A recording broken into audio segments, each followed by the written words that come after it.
Every day, millions of people worldwide open their eyes to a brand new morning. Some wake up in beautiful houses with comfortable beds, others on thin mats in small rooms. Yet almost everyone starts their day with a similar thought. It sounds something like this: if only I had more money. If only I had a bigger house. I would finally be happy if I had what other people have.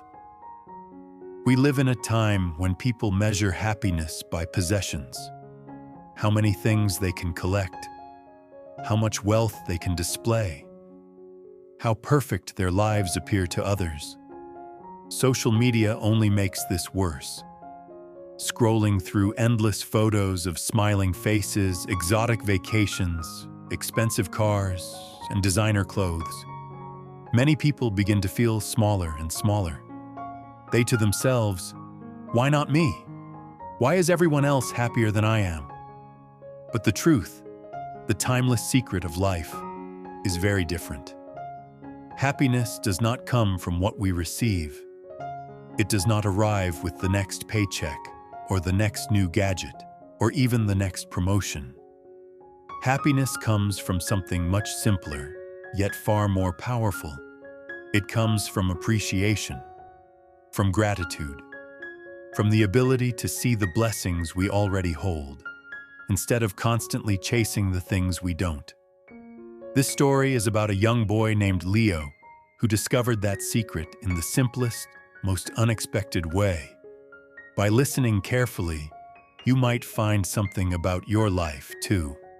Leo lived in a small village surrounded by green fields and quiet mountains. His family was impoverished. His father had passed away when Leo was still a child, and his mother worked from morning until night just to put food on the table.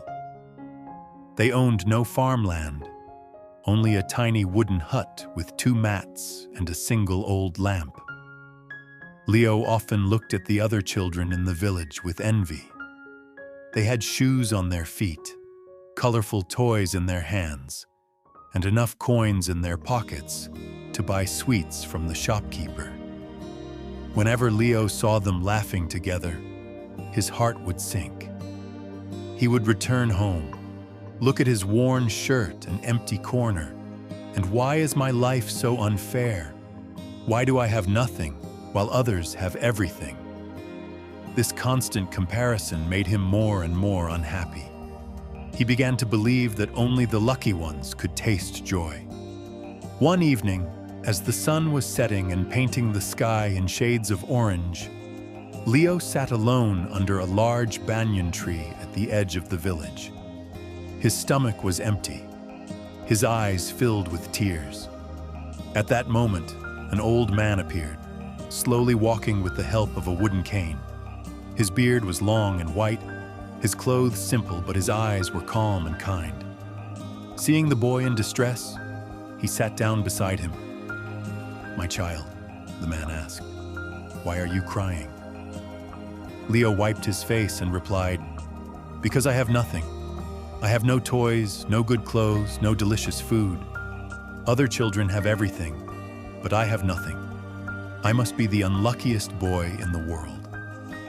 The old man listened carefully. Then, without saying a word, he reached into his pocket and pulled out a small, worn notebook. He placed it gently into Leo's hands. "Take this," he said.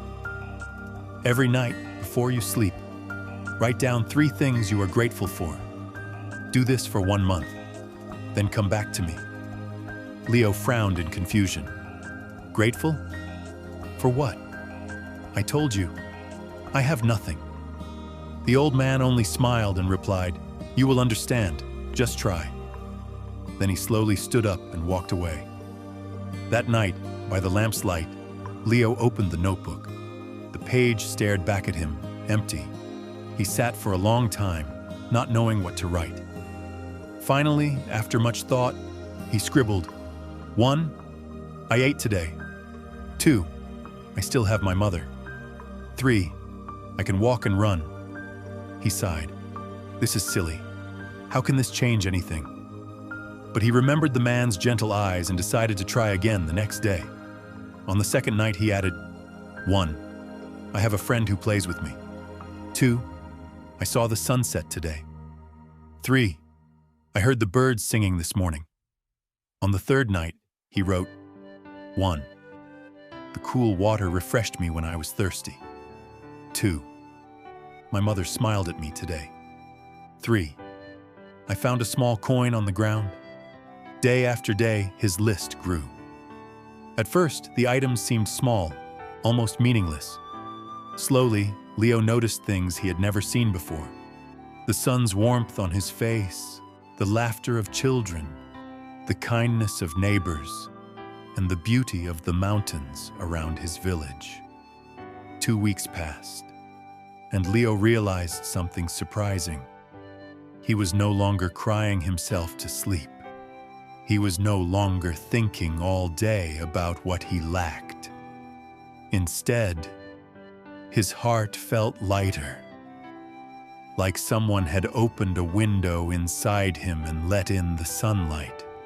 One evening, as he finished writing in his notebook, he whispered, "Maybe I'm not so poor after all. Maybe I already have more than I thought." After 1 month, Leo went back to the banyan tree. The old man was there, waiting. With shining eyes, Leo said, "Sir, I thought I had nothing. But now I see. I am rich. Not with money, but with blessings. My mother's love, my health, the sun, the birds, the little joys of life. I never noticed them before. Now I see them everywhere." The old man smiled and nodded. "Yes, my child. Gratitude doesn't change what we have. It changes how we see it. And that is the secret of true happiness." From that day on, Leo continued to write in his gratitude notebook every night. Over the years, he grew into a young man known for his joy and kindness. People often wondered how someone with so little could smile so often, and Leo would simply point to his notebook. When he became a teacher, Leo passed the lesson on. On the first day of class, he gave each student a small notebook and told them, "Every night, write 3 things you are grateful for." Some students laughed, others doubted, but many followed his advice. Years later, several of them said, "That notebook changed my life." Leo proved a simple but powerful truth. True wealth is not measured by possessions or status, but by a grateful heart. So, dear listener, remember this. Focusing only on what you lack will make you feel poor. But if you count your blessings, you will realize how rich you already are. Happiness does not wait at the end of some distant road. It is with you here and now, in the simple gifts you already hold. Tonight, take a notebook. Write down 3 things you are thankful for. Do it for a week, and watch how your heart begins to change. Because the greatest treasure in life is not found outside. It is already within you, waiting to be seen with the eyes of gratitude.